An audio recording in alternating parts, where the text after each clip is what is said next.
여러분 기도하십니까? 예. 기도라는 것은 무엇일까요? 우리 사랑하는 성도님들이 삶 속에 만나는 그런 기도. 이 기도라고 얘기할 때 기도합시다, 기도해야만 합니다, 저 기도하고 있습니다 라고 이야기하는데, 이 기도라는 걸 국어사전에 보면 이렇게 말합니다. 인간보다 능력이 뛰어나다고 생각하는 어떠한 절대적 존재에게 빔. 여러분, 여기 에게라는 말이 있습니다. 방향성이에요. 기도라는 것은 누구를 향해서 기도하는지 보여주고 있습니다. 오늘 성경 속에 보면은 오늘 본문이 이 방향성을 잃은 것에 대해서 이야기하고 있습니다. 문제가 되는 것은 성경의 오늘 6장의 구제, 그리고 기도, 그리고 금식, 이렇게 세 가지 주제를 다루고 있어요. 이 세 가지 주제인데 방향을 잃어버린 그들의 모습을 보여주고 있습니다. 구제하고 기도하고 금식하는데 하나님을 향하지 않냐고 그들의 이목이 그들이 칭찬받고자 원하는 사람을 향해서 나아가는 이러한 태도에 대해서 하나님, 예수님께서 지적하고 있는 모습입니다. 외적인 것, 이것을 중시하는 것을 뭐라고 이야기하냐면은 우리는 외식주의다라고 이야기를 하죠. 그래서 오늘 6장을 통해서 이런 외식주의를 버리고 하나님 보시기에 거룩한 믿음, 하나님 보시기에 거룩한 삶을 취하라, 이것을 우리에게 말씀해 주고 계십니다. 특별히 오늘 본문에 길어서 제가 잠시 자르긴 했는데 본문을 보다 보면 골방 기도에 대한 이야기가 나옵니다. 6장 5절 6절에 이렇게 말하고 있어요. 또 너희는 기도할 때 외식하는 자와 같이 하지 말라.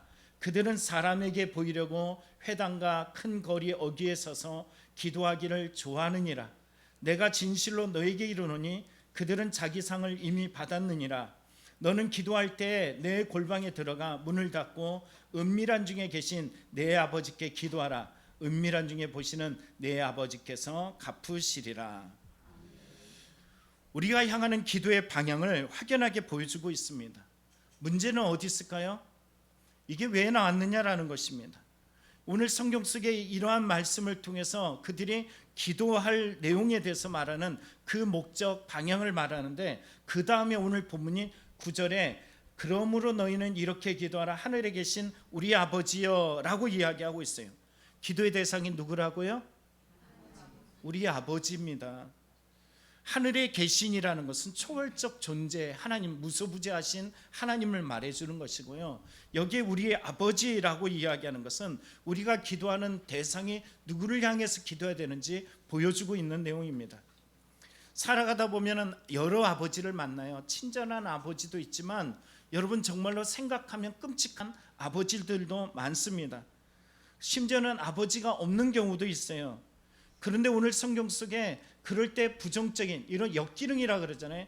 역기능적인 이런 삶을 살아가면서 만났던 아버지로 인해서 아버지 하나님이라고 이해할 때 이 아버지 하나님의 이미지는 아주 불편하고 아주 힘들고, 그 하나님을 가까이 간다는 것은 세상 속에서 만났던 그 육신적인 아버지에 대한 생각 때문에 부정적인 것이 작용할 때가 많아요. 그럼에도 불구하고 오늘 성경 뭐라 그러냐면 이사야서 63장에 보면은 주는 우리 아버지시라 라고 이야기해요. 아브라함은 우리를 모르고 이스라엘은 우리를 인정하지 아니할지라도 여호와는 누구라고요? 주는 우리 아버지시라. 옛날부터 주의 이름은 우리의 구속자라 하셨거늘. 사람이 아버지를 잊을지라도 그 아버지가 우리 주님이시고 그 주님이 우리의 구속자임을 말해주고 있습니다.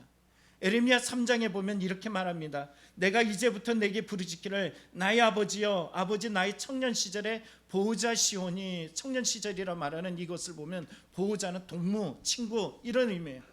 하나님은 어떤 하나님이냐? 친밀한 하나님이라는 것이에요. 내 육신적인 아버지가 어떠했든 간에 그게 중요한 것이 아니라 성경이 말하는 하나님 아버지는 어떤 하나님이냐? 너희가 생각하는 육신적인 그런 역기능적인 삶 속에 만났던 그런 아비가 아니에요. 너가 자식에게 좋은 것을 줄 줄 알며 하물며 하늘에 계신 아버지께서 너에게 좋은 것을 주지 않겠느냐라고 말했던 그 아버지 하나님은 오늘도 우리에게 좋은 아버지로, 나에게 사랑스러운 아버지로, 언제나 나에게 구원을 행하시는 아버지로 말씀해 주고 계십니다. 여러분, 이 찬양 알죠? 은혜 아니면 살아갈 수가 없네, 이런 찬양 아시잖아요. 마커스 찬양단이 이 찬양을 부를 때 그 유튜브에 이 찬양의 그 밑에 보면은요, 역기능적인 한 가정에 살아갔던 누군가가 써놓은 댓글이 있습니다. 여기서 만났던 자기의 부모의 그런 부정적 요소 속에서 이 아이인지 어른인지 모르겠지만 거기에 댓글에 이렇게 써 있어요.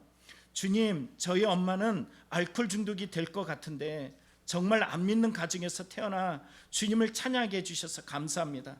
아빠는 당뇨병에 걸려 언제 돌아가실지 모릅니다. 어린 나이에 힘든 고난을 겪고 있는데 주님, 어떤 고난이 와도 정말 엄마가 술 끊고 행복하게 살고 아빠의 당뇨병이 나아서 행복하게 주님을 찬양할 수 있게 도와주세요.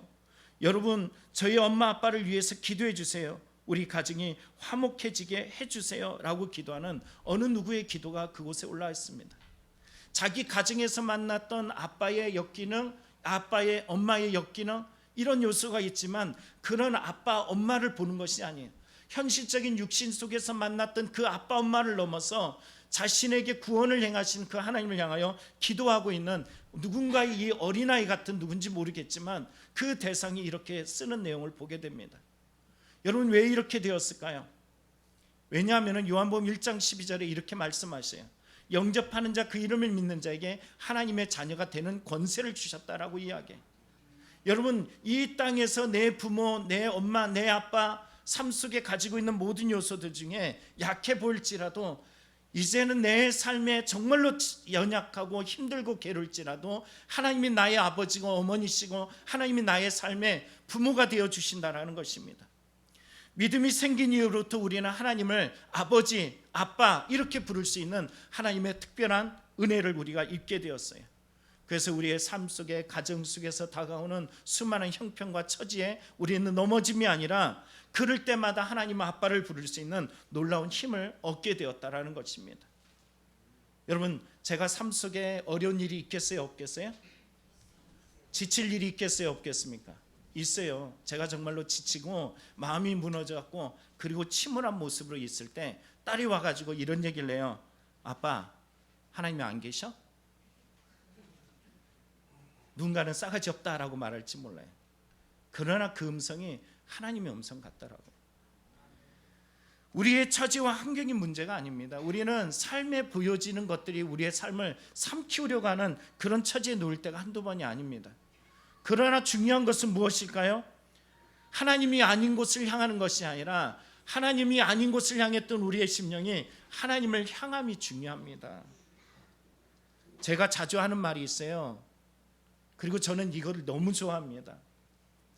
빌립보 감옥에 갇혔던 바울 그리고 실라의 이야기를 저는 제 삶에 많이 되돌아보고 그를 무척 좋아해서 이 영상팀에게 이것도 한번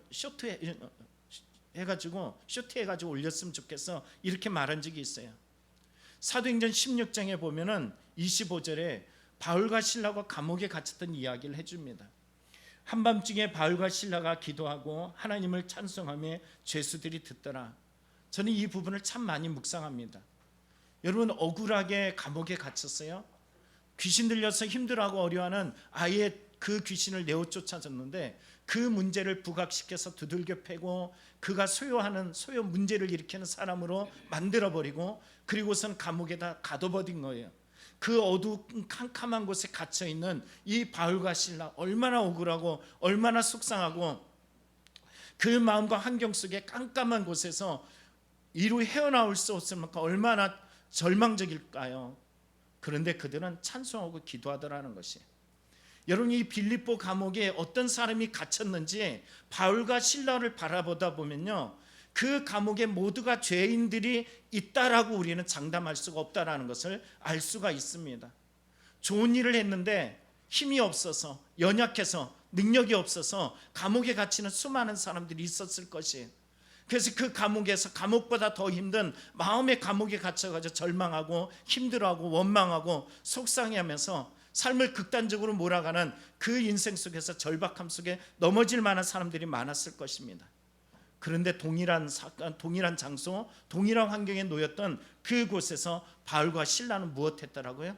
기도했다라는 거예요. 그럼 나머지 사람, 똑같은 억울함과 힘겨움과 그 감옥에 있는 사람들은 무엇을 했더라고요? 듣더라. 기도하는 것이 아니라 듣기만 했다라는 거예요. 여러분, 예수 그리스도를 믿는다라고 이야기하면서 우리는 어떤 삶과 어떤 환경 속에 기도해야지, 그럼 기도해야지 하고 듣기만 하지 기도 안 하는 사람 많아요.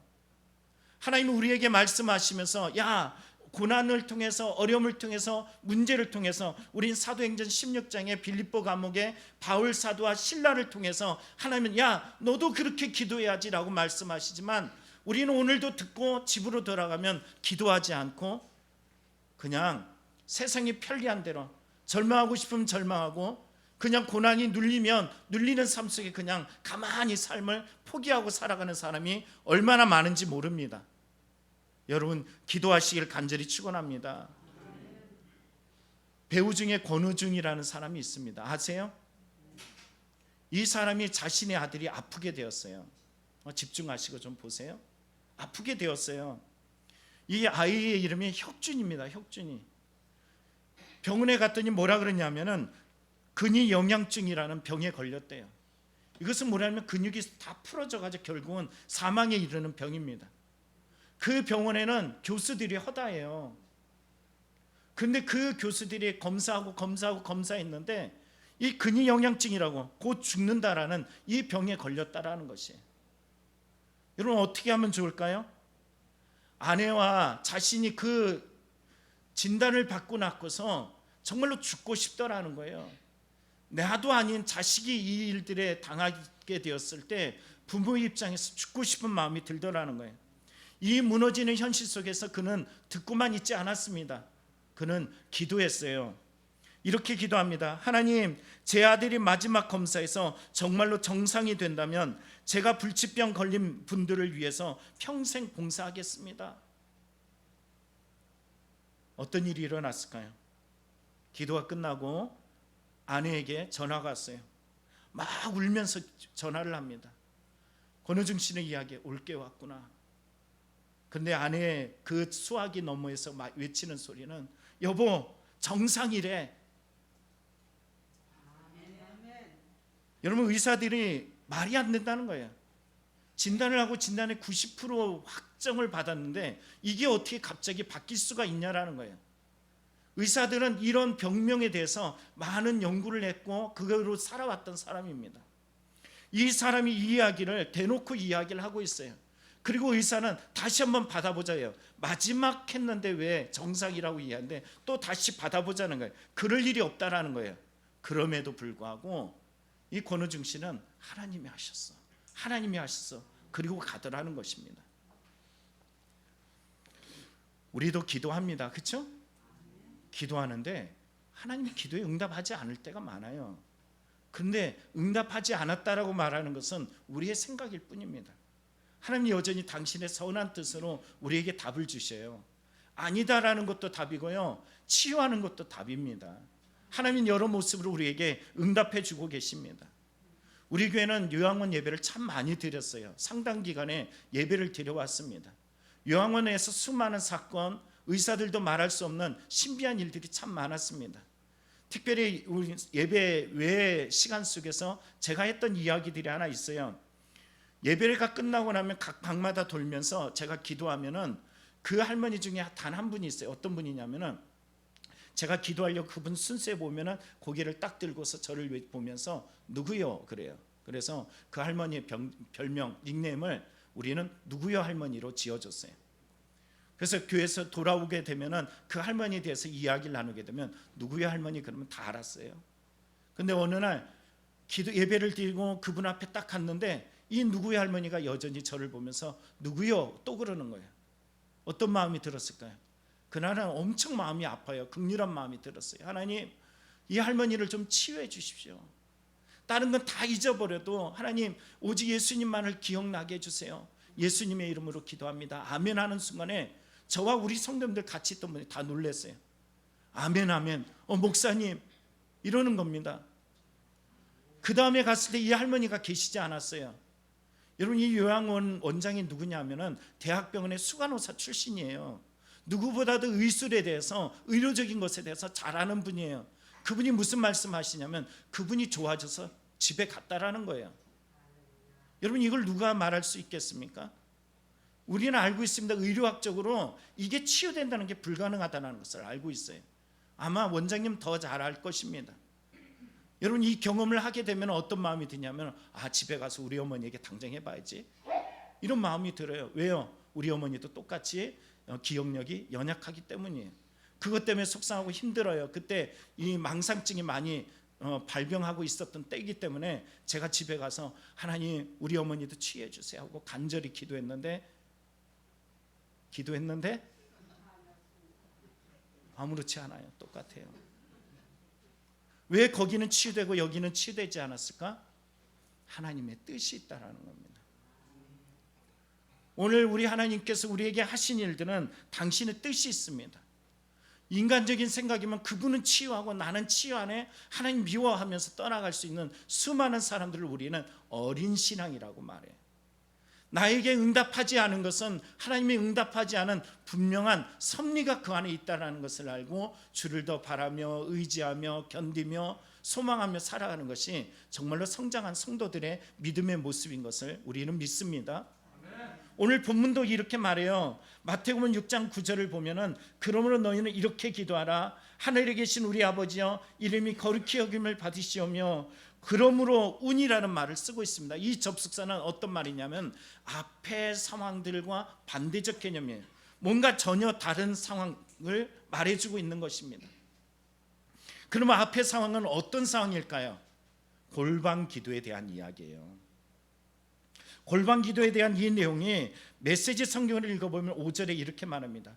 또 너희가 하나님 앞에 나아갈 때는 연극하지 말라. 그렇게 하는 사람들은 다 스타가 되기를 꿈꾸며 기도할 때마다 쇼를 일삼는다. 하나님께서 극장 객석에 앉아 계시다는 말이냐? 너희는 이렇게 기도하여라. 하나님 앞에서 연극하고 싶은 유혹에 들지 않도록 조용하고 한적한 곳에 찾아라. 할 수 있는 한 단순하고 솔직하게 그 자리에 있어라. 그러면 초점이 너희에게서 하나님께로 옮겨지고 그분의 은혜가 느껴지기 시작할 것이다. 전 이런 생각이 드네요. 여러분 찬양하잖아요. 우리 찬양대 찬양해요. 누굴 향해서 찬양해요? 그런데 당장 보여지는 건 누구예요? 오늘 잘했어? 오늘 못했어? 왜 이런 말을 할까요? 누가 보기에? 사람 보기에. 우리는 하나님 찬양은 누구에게 드리는 거라고요? 답은 알고 있어요. 그런데 삶 속에 우리는 항상 우리의 마음을 주장하고 움직이는 건 뭐냐면 사람 앞에서예요. 이 말을 달리 이야기하면 우리는 우리의 초점, 기도하라는 초점이 누군지 분명히 알고 있습니다. 초점이 뭐냐라면은 하나님이에요. 골방 기도의 초점이 뭡니까? 사람 앞에 하지 말고 하나님 앞에. 초점이 뭐라고요? 사람 앞에냐 하나님 앞에냐라는 거예요. 그러므로라고 이야기는 이 접속사를 통하여 무엇을 요구하냐면 사람 앞에가 아니라 하나님 앞에예요. 사람 앞에 보이고 싶은 그 욕망, 욕정, 그 간절함이 내 마음에 있는 것은 사람의 분명한 기본적인 욕망일 수도 있습니다. 그러나 그 마음을 누구를 향하라? 하나님을 향하라. 이게 그러므로라는 것이에요. 그들과 다른 기도를 요구합니다. 우리는 하나님 앞에 초점을 맞추면서 기도하는 것 같아요. 신앙생활 하면서 우리는 신앙이 무척 좋은 것 같고 괜찮은 것 같아요.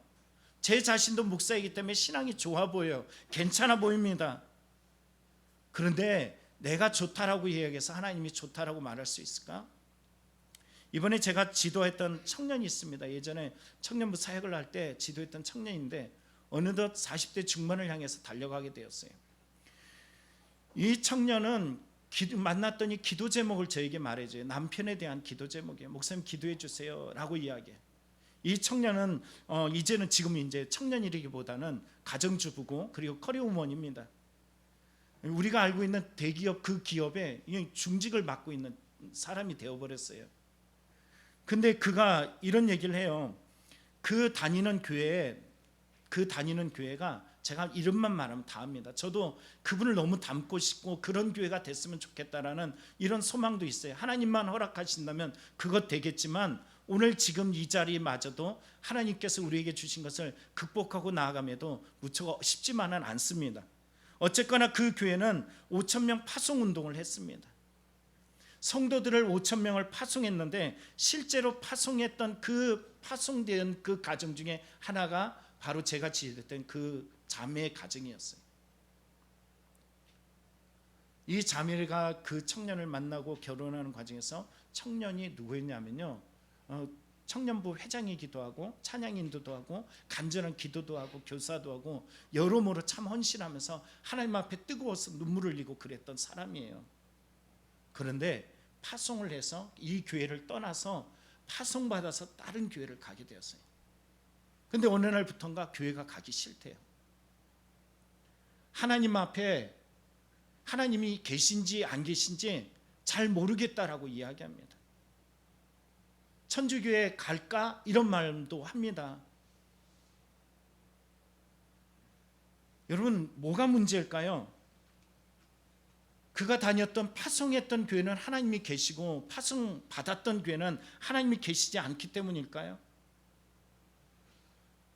저는 그 이야기를 들으면서 설교하는 가운데 또 한 번 준비하는 가운데 깨달은 것이 있어요. 제 딸이 뭐라 그랬대요? 아빠, 하나님 계셔?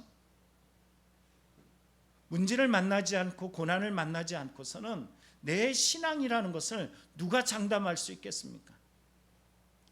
나는 여전히 골방 기도를 해. 골방 기도가 중에 하나님 앞에 찬양해야 돼. 하나님 앞에 기도해야 돼. 입이 답은 다 알고 있어요. 그러나 삶 속에 실제적으로 만났던 여러 고난 앞에서 우리는 이 답을 잃어버립니다. 저는 그 청년에게 말했어요. 기회야, 기회야. 쭉정이와 알곡이 있다시 바람이 불어야지 쭉정이 날아가고 알곡이 남는 거야. 여러분, 지금 우리의 삶도 기회입니다. 이 자매를 만났던 일들은 참 놀라워요.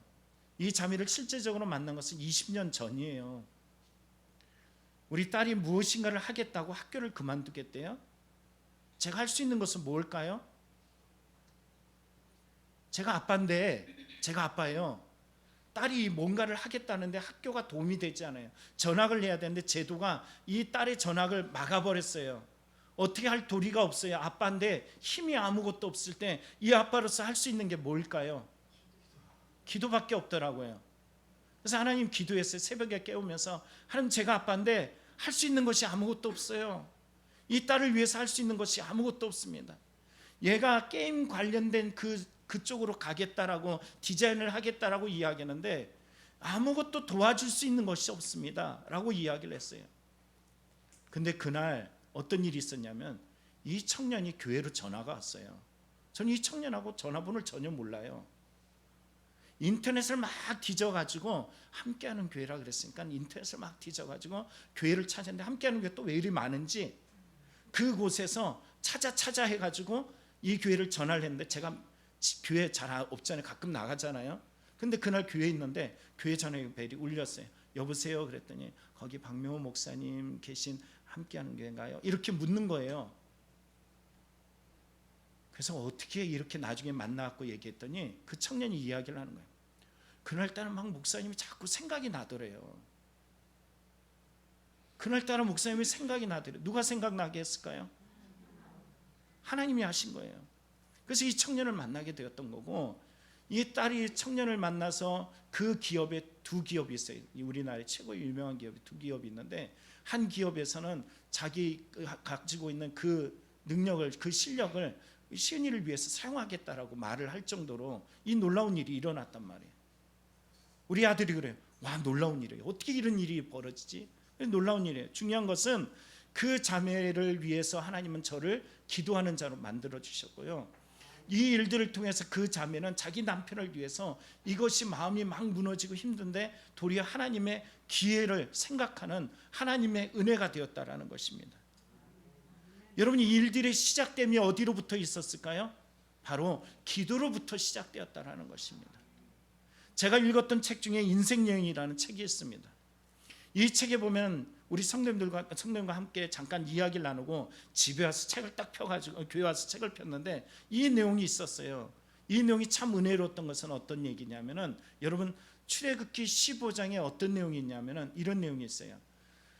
14장에 홍해를 건드는 놀라운 역사가 있었고, 그리고 미리암과 그리고 모세의 노래가 담겨져 있어요. 하나님이 저들을 위해서 얼마나 역사하셨는지 그 일들을 기록하고 있습니다. 그런데 그 다음에 이것이 갑자기 찬양 소리가 딱 멈춰버리고 그 다음에 마라라는 한 곳에 이르렀던 이야기가 기록하고 있습니다. 그들은 마라라는 곳에 이르렀고 물을 마셔봤더니 물이 써요. 그랬더니 그들이 어떻게 했을까요? 홍해를 건너게 하신 하나님을 찾았을까요? 마라의 쓴물 앞에서 원망을 했을까요? 여러분들에게도 한번 묻습니다. 여러분의 인생에 마라를 만났을 때 여러분들은 앞서 홍해를 건너신 하나님을 바라보면서 마라에서 기도할까요? 아니면은 마라라는 이 문제 앞에서 절망하고 원망을 쏟아내고 있을까요? 역시 우리 전도사님이에요. 나머지 분들은 기도 안 해요. 근데 우리 전도사님처럼 이렇게 믿음을 우리는 알고는 있는데 그러지 않는 경우들이 많습니다. 여기에 보면 마라의 이 사건을 통해서 성경은 이렇게 기록합니다. 모세가 여호와께 부르짖었더니 여호와께서 그에게 한 나무를 가리키시니 그가 물에 던지니 물이 달게 되었더라. 거기서 여호와께서 그를 위하여 법도와 율례를 정하시고 그들을 시험하실세. 모세가 기도했더니 하나님이 뭘 가리키셨다고요? 한 나무를 가리키셨대요. 그래서 그 나무를 어떻게 했냐면은 물에다 던졌어요. 그랬더니 물을 던졌던 이 나무를 말미암아 그 물이 달게 되었다라고 이야기합니다. 여러분 이것을 물리학적으로 뭐라고 이야기해요? 중화작용이라고 표현을 합니다. 하나님은 기도하는 모세를 통하여서 기도하기 전과 후의 차이 뭐냐면은 기도하기 전에는 뭘만 바라봤어요? 쓴 물만 바라보고 모세는 이거를 자기가 바꿀 수 있는 능력이 없기 때문에 하나님께 기도하게 되었어요. 그랬더니 기도했더니 하나님 뭘 바라보게 하셨어요? 나무를 바라보게 하셨어요. 그리고 나무를 던졌더니 그 쓴물이 단물로 바뀌었다라는 사실입니다. 오늘 기도할 때 우리의 삶 속에 보여지지 않는 것이 보여지게 됩니다. 우리의 삶 속에 보여지는 문제들 앞에 실족하고 넘어지고 자꾸 엎드려지고 일어날 수 없는 이유는 그 하나님을 향하여 기도하지 않기 때문이라는 것이에요. 오늘 우리가 기도해야 될 내용은 바로 여기 있습니다. 하나님은 시험할세라고 이야기하면서 26절에 이렇게 말합니다. 이르시되 너희가 너희 하나님 나 여호와의 말을 들어 순종하고 내가 보기에 의를 행하며 내 계명에 귀를 기울이며 내 모든 규례를 지키면 내가 애굽 사람에게 내린 모든 질병 중 하나도 너희에게 내리지 아니하리니 나는 너희를 치유하는 여호와임이니라. 이런 무슨 말씀일까요? 기도해. 너의 인생에 마라의 쓴물을 만날 때마다 기도해 이렇게 말씀하시는 것입니다. 여러분 기도하는 성도가 되길 간절히 축원합니다. 오늘 말씀을 마칩니다. 베드로전서 5장에 보면은 근신하라 깨어라 너희 대적마귀가 우는 사자같이 두루다니며 삼킬 자를 찾더라라고 이야기해요. 마가복음 14장에도 예수님께서는 야 한시도 깨어서 기도할 수 없냐라면서 기도를 요구하고 계십니다. 우리는 기도해야 된다는 것을 너무 잘 알고 있어요. 그런데 기도할 때 이렇게 말해요. 하나님이 보시잖아. 하나님 앞에 기도하면 돼. 난 골방 기도를 해. 그런데 여러분 골방 기도의 진짜의 의미는요, 우리가 모여서 기도하고 개인이 기도하고 어떤 기도를 하건 간에 하나님 앞에 전심과 진심과 마음을 다해서 기도하는 것입니다. 메시지 성경을 보면은 뭐 화려하진 않아도 괜찮다라는 거예요. 중심으로 주를 향하여 기도하라는 것입니다. 어떤 사람은 이 골방 기도를 가지고서 자기가 빠져날 방향 기도하러 모입시다라고 이야기하면 하나님은 중심을 보시기 때문에 안 모여도 돼 이렇게 사용하는 사람도 많아요. 그게 중요하지 않아요. 우리는 교회의 공동체예요. 뭘로 사셨다고요? 예수님의 피값으로 사셨어요. 이 공동체가 교회되면 성도의 모임을 통해서 교회가 됩니다. 여러분이 이 자리에 또한 여러분의 가정에서 여러분의 일터에서 어느 자리든 여러분이 교회라는 이름을 잊어버리지 않고 간절하게 주님을 찾으면서 기도하는 성도가 되길 원합니다. 내가 기도 잘 못해도 상관없어요. 그냥 주님 내가 지금 당하고 있는 이 어려움, 이 문제, 이 상함, 이 간절함을 주님 앞에 기도하면 주님이 뜻하시면 응답해 주십니다. 다음 주 화요일에 이 목회자 체육대회가 있습니다. 제가 예전에 놀라운 은혜를 경험하게 되었는데요. 목회자 체육대회 갔는데 이 경품 추천이 있어요. 경품 추천 아세요? 경품 추천이 있어요. 근데 그 많은 추첨을 하는데 저는 단 한 번도 걸린 적이 없어요. 그런데 아이패드를 막 주고 있더라고요. 그래서 제가 그 자리에 앉아가지고 하나님, 이 세상의 모든 것들이 다 하나님 것인데 저에게 하나님 아이패드 주시면 안 돼요? 라고 얘기했는데 갑자기 시흥 북지방 함께하는 게 박명 목사님 이렇게 얘기해요. 그게 이거예요. 그래가지고 제가 교회에서 지금 쓰고 있는 거예요. 제 개인적으로 쓰고 싶은데 교회에서 쓰고 있는 이유가 여기 있습니다. 그럼 그 전에는 뭘까요? 그 하나님이 안 주신 거는 안 주는 게 옳기 때문이라는 것입니다. 오늘 여러분의 삶에 하나님 안 주시면 안 주는 것을 극복할 수 있는 믿음의 힘, 견됨의 힘, 소망의 힘을 가지고 살 수 있는 용기를 달라고 기도하시고, 주시면 준 거 가지고 교만하지 않고 자만하지 않고 겸손하게 삶을 살아낼 수 있는 우리 성도가 되게 해달라고 여러분 기도하는 성도님이 되길 간절히 축원합니다. 지금 또한 저는 지금 이 순간에 어떤 한 분을 보면 참 감사한 것이 있어요. 저만 보면 한 분 성도님이 그래요. 목사님, 제가 예배 때마다 자꾸 조는데요, 졸지 않고 예배 드릴 수 있게 기도 좀 해주세요 하고 저에게 간절히 기도하는 분인데 저와 눈을 딱 마주치고 있어요. 한 번도 안 졸고 지금 예배 잘 드렸습니다. 하나님은 간절한 마음이 역사하시는 줄 믿습니다.